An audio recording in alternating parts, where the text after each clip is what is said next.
Et Philippe Charlez est avec nous, il est notre invité, il est expert en questions énergétiques. On va donc parler avec vous. Bonjour monsieur, soyez le bienvenu. On va parler avec vous du prix de l'essence et vous allez nous expliquer tout ça. Mais d'abord, vous qui connaissez bien le milieu des pétroliers, que disent-ils? Comment réagissent-ils à ce coup de semonce assez surprenant de Donald Trump contre les bénéfices records d'ExxonMobil et de Chevron qu'il juge excessifs? Alors, de prime abord, je dirais que c'est un peu l'hôpital qui se moque de la charité, parce que s'il y en a bien un qui a profité de la situation, de sa situation personnelle, c'est Donald Trump. Je crois que vous connaissez ce que c'est que le délit d'initié. Oui. Et donc, il a probablement pratiqué depuis le déclenchement des hostilités. C'est le plus grand délit d'initié probablement de l'histoire moderne. Donald Trump a acheté et vendu du pétrole, enfin acheté à la baisse et vendu à la hausse, alors qu'il provoquait lui-même les hausses et les baisses. Donc je vais dire que c'est du Donald Trump dans le texte, on va dire. Oui, mais sur le fond, si on le prend au sérieux, au-delà de tout ce que vous nous dites, qui est évidemment très juste, mais sur le fond, 14,5 milliards de dollars de bénéfices nets au deuxième trimestre pour ExxonMobil. Alors bon, les chiffres sont toujours impressionnants en matière de pétrole, ça c'est sûr, mais c'est une hausse. Je crois qu'ils ont doublé leur chiffre d'affaires quand même, hein, enfin leur bénéfice sur le trimestre. Oui, tous, c'est une augmentation mécanique à la fois sur le prix du baril et sur le prix des produits raffinés qui ont complètement explosé, parce qu'on a notamment en Europe une forte pénurie de diesel. Alors je dirais qu'ils sont un peu les victimes, certes consentantes, mais indirectes de la situation. Ils ne sont pas responsables de l'augmentation du prix du baril et de l'augmentation des produits raffinés. Alors je sais qu'en France et maintenant aux États-Unis, on parle beaucoup de surtaxer les super profits de ces compagnies pétrolières. Alors moi, je ne partage pas cet avis, tout simplement parce que ces bénéfices sont faits dans des pays tiers, c'est-à-dire dans des pays producteurs. Et si surtaxe il devait y avoir, c'est à ces pays producteurs à le décider. À partir du moment où Total, Exxon ou encore Chevron font des super profits en Angola, en Indonésie ou au Nigeria, ce sont directement à ces pays où ces bénéfices sont faits de décider si surtaxe il doit y avoir ou pas. Imaginons la situation où le PSG ferait des surtaxes aujourd'hui, c'est bien en France que ça serait surtaxé et pas au Qatar, donc l'inverse est vrai. Oui, alors, sauf que, bon, revenons à notre prix de l'essence lorsqu'on est dans notre station essence préférée. Là, nous, on voit pas le prix baisser, alors que le prix a baissé au dernier trimestre, ces dernières semaines. Alors, je sais bien que ça fluctue, donc ça dépend quelle date on prend, mais il y a quand même eu une baisse et on la retrouve pas, elle n'est pas répercutée à la pompe. Pourquoi ?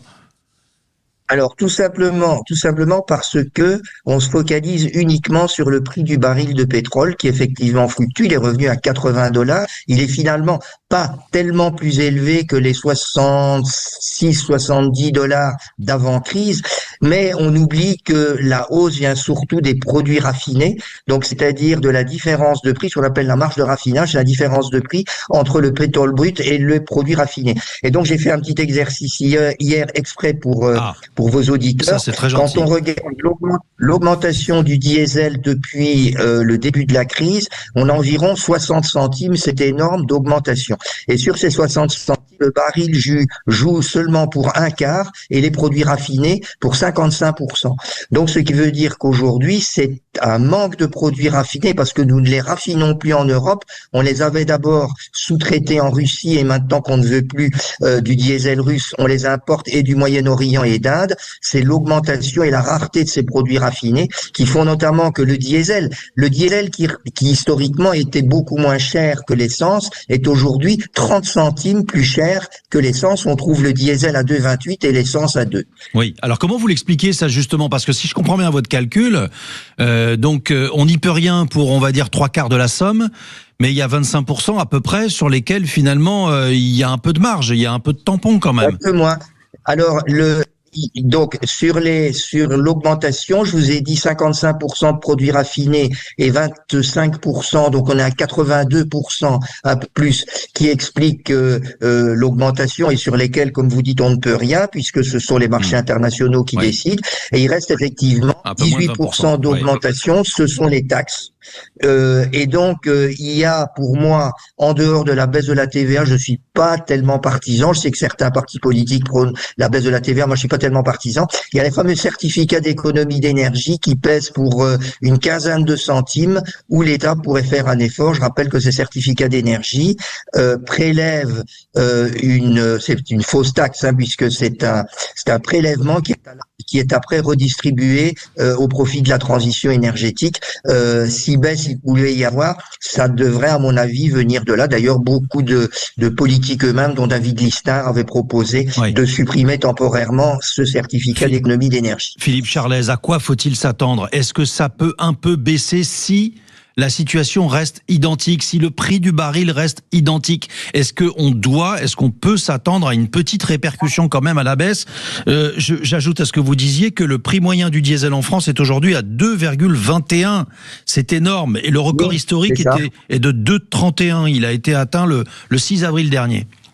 J'ai fait mon plein d'essence à l'Intermarché récemment ici à côté de Grasse et je l'ai payé à 2,28. Donc pour vous dire que même dans la grande distribution, c'est très cher. Alors, 10 dollars de baisse sur le prix du baril, c'est 7 centimes de moins sur le prix de l'essence. Donc effectivement, on peut estimer que on peut revenir aux environs de 2,10, mais si les marges de raffinage et le prix des produits raffinés ne baissent pas, non, on n'aura jamais dans les semaines, voire les mois à venir, un prix inférieur à 2 euros, à mon avis. Les perspectives ne sont pas très positives de ce côté-là. Oui, c'est pas très rassurant et surtout, on a du mal à comprendre quand même pourquoi ça monte dans un sens et puis lorsque ça va un petit peu mieux, finalement, ça se répercute pas à la baisse. Pardon de le dire comme ça de façon un peu simpliste et un peu triviale, mais enfin c'est quand même la réaction qu'on a. On se dit si le prix du baril baisse, pourquoi ça se répercute pas en fait? Alors il y a, disons, une des raisons, ce sont les marchés à terme. Donc, c'est-à-dire que les compagnies achètent du baril qu'elles ne vont pas vendre instantanément, mais qu'elles vendent plutôt à 3 mois. Ça, c'est une des premières raisons.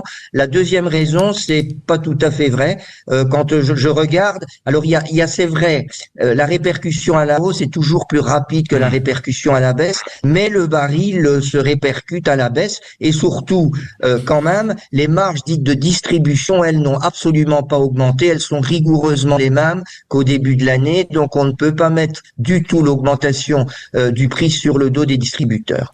Merci infiniment Philippe Charlez et très belle journée du côté de Grasse. Maintenant que vous avez le plein, vous allez pouvoir vous balader, en plus c'est pas mal. Il fait très beau là-bas. Profitez bien de votre belle journée. Vous êtes expert en questions énergétiques et on a parlé avec vous du prix de l'essence et on a bien compris que ça va pas baisser, hein, c'est sûr, ça va pas baisser.